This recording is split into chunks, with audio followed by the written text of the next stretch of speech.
akirihumure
Jenoside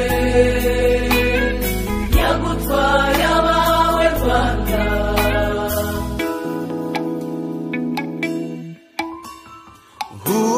humura humura Rwanda Rwanda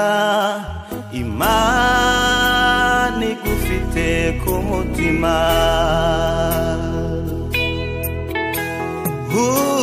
humura humura Rwanda Rwanda Imana igufite ku mutima igiye ku mateka ariko tuniyubaka Jenoside yakorewe Abatutsi 1994 ntizongere kubaho ukundi dusigasire ubumwe n'amajyambere mu Rwanda rwacu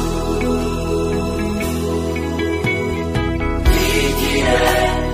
mateka ariko tuniyubaka Jenoside yakorewe Abatutsi 1994 ntizongere kubaho ukundi dusigasire ubumwe